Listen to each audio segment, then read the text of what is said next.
Do you feel like you and your staff there that you're in control of events at the White House? I think to say that we're in control would be a substantial understatement. We have equal branches of government in this country. The judiciary is not supreme. There's no such thing as judicial supremacy.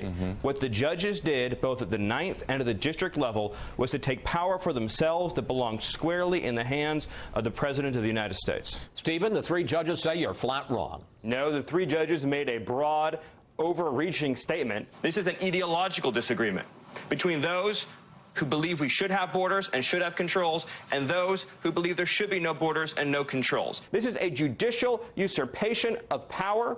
The end result of this, though, is that our opponents, the media, and the whole world will soon see, as we begin to take further actions, that the powers of the president to protect our country are very substantial and will not be questioned. And the bottom line is the president's powers in this area represent the apex of executive authority. We will have unquestioned military strength beyond anything anybody can imagine. We have a president who has done more in 3 weeks than most presidents have done in an entire administration. Saying that we stand with our ally, having the two men appear on camera worldwide to all of planet Earth, was a statement that will be understood very well by North Korea.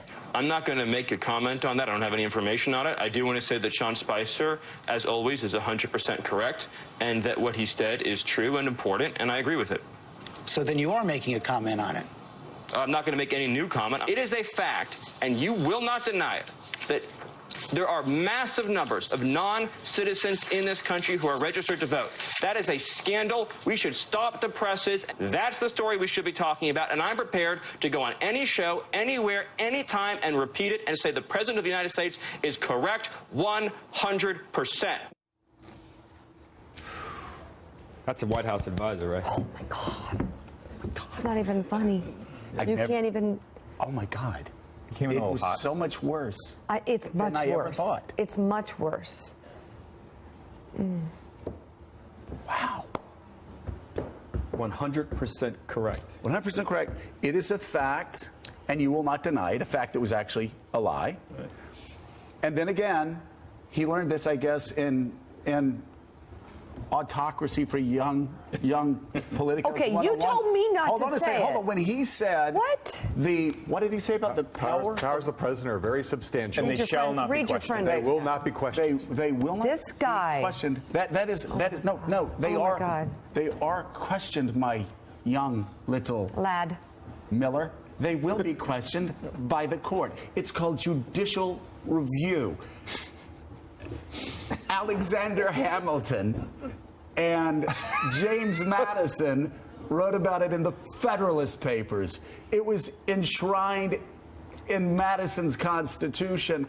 Andrew Jackson, you go into your president's office, you know that one, and you look on the walls, and there are all these pictures of Andrew Jackson and books of Andrew. He talked about judicial independence. He talked about the importance of the judiciary. You really need to go back and read the Constitution. And seriously, the White House has got to stop embarrassing themselves by putting this guy out. You got tons of phone calls. Worst? I had people working me. Oh, wasn't Miller great? No, he was that is the worst performance of anybody. That made Susan Rice the Sunday after Benghazi look smooth. I mean, that was horrendous and an embarrassment. And when you have somebody saying it is a fact and you will not deny it, and then saying the president will not be questioned.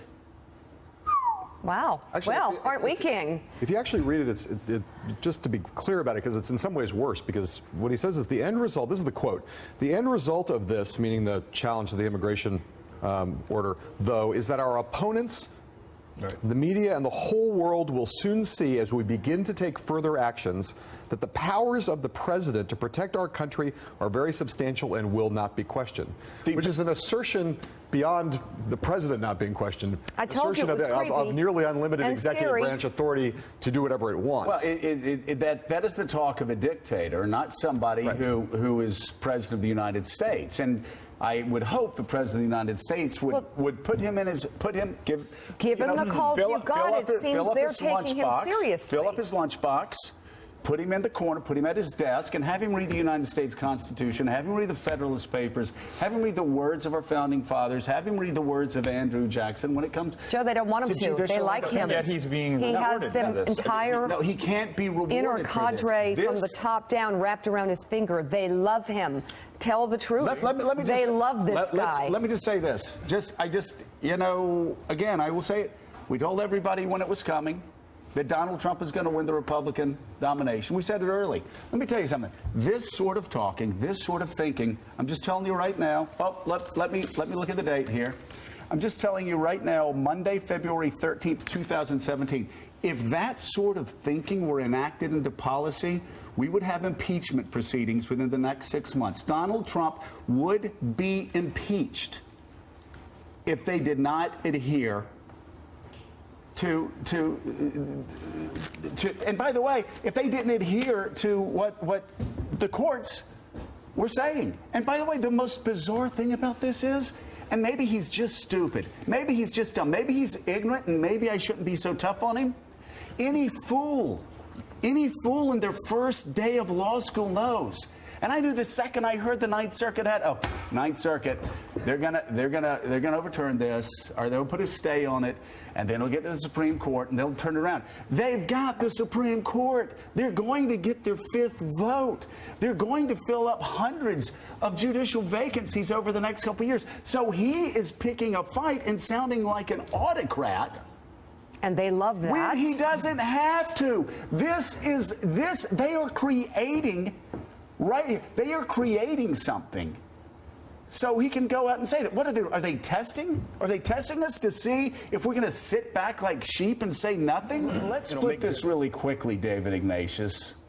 The president does have substantial powers when it comes to the borders and when it comes also to securing this country. I've written about it.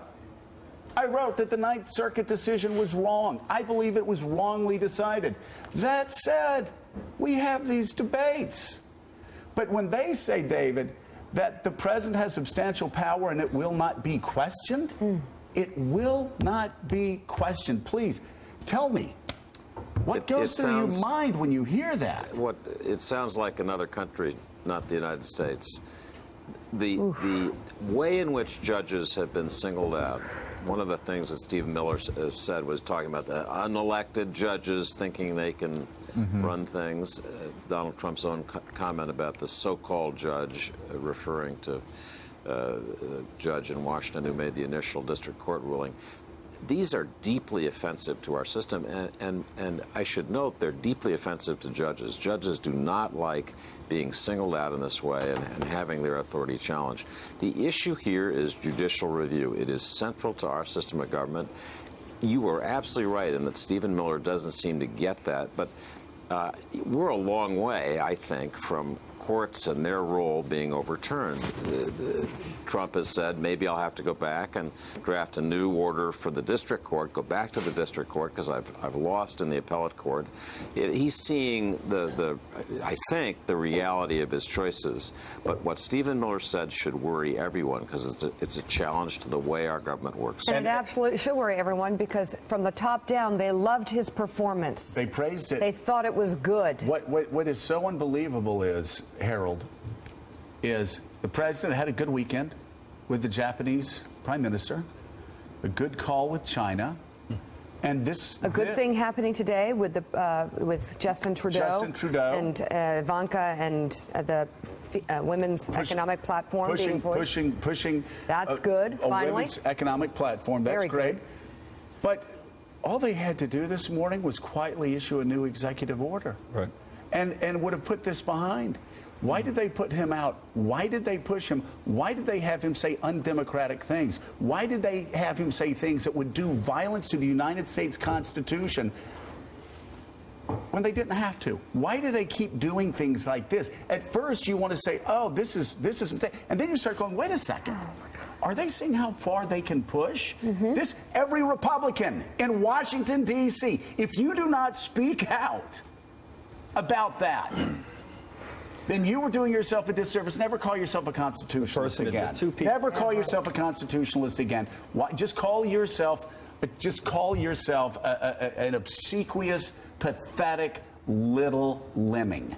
You just had somebody say the president will do whatever the hell he wants to do. We're not going to listen to the courts, and we're not going to listen to Congress. Can you imagine if they'd put Rex Tillerson and or John Kelly out, or both of them, to begin to preview what may happen this week around the order, and for Tillerson to be able to comment with regard to North Korea and the kinds of things we're going to do to respond? It would have, to your point earlier, no tweeting by this president. I thought he had a pretty good weekend, optically a great weekend. With the Prime Minister. Yeah. We'll see what happens. Somebody have to think it will lead in that direction. But to put Stephen Miller out, it begins to show, or it reinforces, there's some strange tension still there in that White House that need to be worked out. There's some anti-democratic tendencies in that White House. I'm trying to be kind about it, diplomatic. There's some anti-democratic, anti-constitutional forces in that White House. This is very clear. And for your message to Republicans, it's a threat. It's going to get worse. And by the way, you deal with it now, or you're in big trouble. Getting texted by some of the most powerful Republicans who are absolutely shocked. I can't even repeat what they're calling Stephen Miller. Oh, go ahead. No, I'll show you when we go to break. We're back in just a moment. We're back in just a moment. No, he cannot. He and Michael Flynn have stepped on a great weekend.